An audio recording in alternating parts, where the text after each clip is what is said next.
ದಾವಣಗೆರೆ ಜಿಲ್ಲೆಯ ಹೊನ್ನಾಳಿ ತಾಲೂಕಿನ ಸಾಸ್ಕೋಹಳ್ಳಿ ಹೋಬಳಿಯ ಕುಂದೂರು 2ನೇ ಕ್ಷೇತ್ರದಿಂದ ಕುಂದೂರು ಗ್ರಾಮ ಪಂಚಾಯತಿಗೆ ನೂತನ ಸದಸ್ಯರಾಗಿರುವ ಸಫೀವುಲ್ಲಾ ಇವರಿಗೆ ಗ್ರಾಮ ಸ್ವರಾಜ್ ಸಾಮಾಜಿಕ ಸೇವಾ ಸಂಸ್ಥೆಯಿಂದ ಮತ್ತು ನಮ್ಮ ವೈಯಕ್ತಿಕವಾಗಿ ಈ ಸಂದರ್ಶನ ಕಾರ್ಯಕ್ರಮಕ್ಕೆ ಸ್ವಾಗತ ಸಾಧಿಸುತ್ತೇವೆ.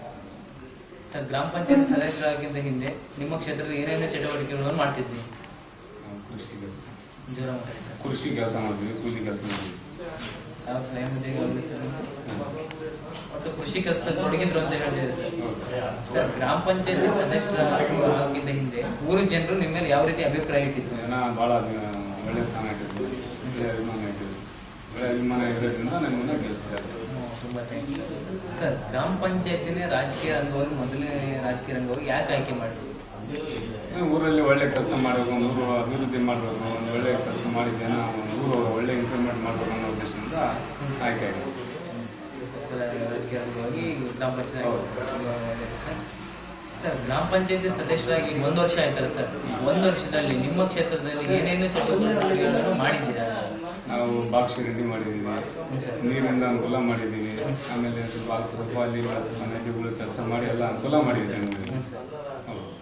ಇನ್ನು ಬಹಳ ಕೆಲಸ ಮಾಡಬೇಕು. ಇನ್ನೂ 4 ವರ್ಷ ಇದೆ ಸರ್ ನಿಮ್ಮ ಸದಸ್ಯತ್ವ. ಇನ್ನು 4 ವರ್ಷದಲ್ಲಿ ನಿಮ್ಮ ಕ್ಷೇತ್ರದಲ್ಲಿ ಏನೇನು ಕೆಲಸ ಕಾರ್ಯಗಳನ್ನು ಮಾಡ್ಬೇಕಂತಿದ್ದೀರಾ? ಇನ್ನೂ ಏನು ಬಾಕಿ ಇದಾವೆ ಸರ್? ಇನ್ನು ಬಾಕಿ ಕೆಲಸ ಬಹಳ ಇದೆ, ಇನ್ನೂ ಒಳ್ಳೆ ಕೆಲಸ ಬಹಳ ಮಾಡೋವಿದ್ದಾವೆ. ಆಮೇಲೆ ರೋಡ್ ಕೆಲಸ, ಚರಂಡಿ ಕೆಲಸ, ಆಮೇಲೆ ಮನೆಗಳು ಬಂದವು, ಮನೆಗಳು ಜನಗಳು ಸಂಸದು ಎಲ್ಲ ಮಾಡ್ಬೇಕಂತ ಬಹಳ ಆಸೆ ಇದೆ. ಇನ್ನು ತುಂಬಾ ಕೆಲಸ ಕಾರ್ಯಗಳು ಬಾಕಿ ಇದಾವೆ, ಬಹಳ ಕೆಲಸ ಇದೆ. ತುಂಬಾ ಥ್ಯಾಂಕ್ಸ್ ಸರ್. ಈಗ ಸರ್ಕಾರದಿಂದ ಬರೋ ಅನುದಾನಗಳು ಆಗಿರ್ಬೋದು, ಇಲ್ಲ ನಮ್ಮ ಗ್ರಾಮ ಪಂಚಾಯತಿ ಬರೋ ಅನುದಾನಗಳು, ಇಷ್ಟೆಲ್ಲ ಕೆಲಸಗಳು ಮಾಡೋದಕ್ಕೆ ಸಾಕಾಗ್ತಿದೆಯಾ? ಬೇಕು ಅಂದ್ರೆ ಏನ್ ಹೇಳ್ತೀವಿ? ಸರ್ಕಾರದಿಂದ ಬರೋ ಅನುದಾನ ಯಾಕೂ ಆಗ್ತಾ ಇಲ್ಲ, ಬಹಳ ಕೊರತೆ ಆಗ್ತಾ ಇದೆ. ಇನ್ನೂ ಆದಷ್ಟು ಹೆಚ್ಚಿಗೆ ಅನುದಾನ ಬಂದು ಒಳ್ಳೆ ಕೆಲಸಗಳು ಮಾಡ್ಬೇಕಂತ ನಮ್ಮ ಮನಸ್ಸಿನಲ್ಲಿ, ಎಲ್ಲಾ ಸದಸ್ಯರ ಮನಸ್ಸಲ್ಲಿ ಇನ್ನೂ ಹೆಚ್ಚಿನದಾಗಿ ಅನುದಾನ ಬರಬೇಕು, ಬೇಕು, ಒಳ್ಳೆ ಕೆಲಸಗಳು ಆಗ್ಬೇಕು. ಆ ಒಂದು ಇದರಿಂದ ನಾವೆಲ್ಲ ಎಲ್ಲಾ ಸದಸ್ಯರು ಅದನ್ನ ಮನಸ್ಸಿನಲ್ಲಿ ಇದೆ. ಈಗ ಬರೋ ಅನುದಾನಗಳು ಯಾವ್ದಕ್ಕೂ ಆಗ್ತಿಲ್ಲ, ಇನ್ನೂ ಹೆಚ್ಚಿನದಾಗಿ ಅನುದಾನಗಳು ಬೇಕು ಅಂತ ಹೇಳ್ತಿದ್ರು. 4 ವರ್ಷ ಬರಬೇಕು ನಮಗೆ, ಬೇಕು ಅಂತ ಕೇಳ್ತಿದ್ದಾರೆ. ಬೇಕು. ಗ್ರಾಮ ಪಂಚಾಯತಿಯಲ್ಲಿ ಗೌರವ ವೇತನ ಅಂತ ಕೊಡ್ತಿದ್ರು. ಗೌರವ ವೇತನ ನಿಮಗೆ ತೃಪ್ತಿ ತಂದಿದೆಯಾ? ಸರ್, ಅದು ಯಾ ಲೆಕ್ಕರೆ 500 ರೂಪಾಯಿ ಒಂದಿನ ಕೂಲಿನೆಲ್ಲ, ಅದು ಯಾರು ಸಾಲ ಆಗಲ್ಲ. ಅದರಿಂದ ಏನಾಗುತ್ತದೆ, ಆದಷ್ಟು ಜಾಸ್ತಿ ಆದ್ರೂ ಒಳ್ಳೆಯದು ಎಲ್ಲರಿಗೂ. ಇನ್ನೂ ಹೆಚ್ಚಿನದಾಗಿ ಅನುದಾನಗಳು ಬೇಕಾಗಿರ್ಬೋದು, ಇಲ್ಲ ಗೌರವ ವೇತನ ಇನ್ನೂ ಹೆಚ್ಚಿನದಾಗಿ ಕೇರಳ ಮಾದರಿಯಲ್ಲಿ ಬೇಕು ಅಂತ ಕೇಳ್ತಿದ್ದೀರಾ ಸರ್ ನೀವು? ಸರ್, ಕೇರಳ ಮಾದರಿ ಈಗಾಗಲೇ ನೋಡಿದ್ವಿ, ಹೇಳಿದ್ವಿ.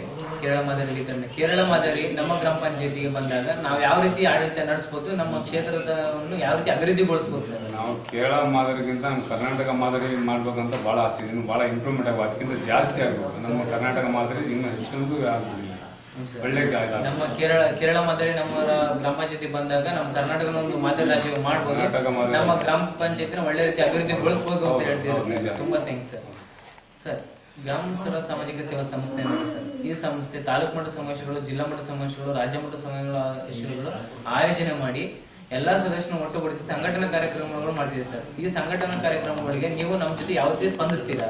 ಯಾವಾಗ ನಮ್ಮನ್ನ ಕರೆ ಬರ್ತೀವಿ ಅವಾಗ ನಾವು ಬರ್ತೀವಿ. ಎಲ್ಲ ನಮ್ಮ ಸದಸ್ಯಗಳು ನಾವು ಬಂದು ಎಲ್ಲ ಒಂದು ಯಾವುದೇ ಫಂಕ್ಷನ್ ನಾವು ಅಟೆಂಡ್ ಆಗಿ ತುಂಬಾ ಥ್ಯಾಂಕ್ಸ್ ಸರ್. ಎಲ್ಲ ಕಾರ್ಯಕ್ರಮಗಳಿಗೆ ಭಾಗವಹಿಸ್ತೀರ ಅಂತ ಹೇಳಿದ್ರೆ ಸಕಲ ಕಾರ್ಯಕ್ರಮದಲ್ಲಿ ತುಂಬಾ ಥ್ಯಾಂಕ್ಸ್ ಸರ್.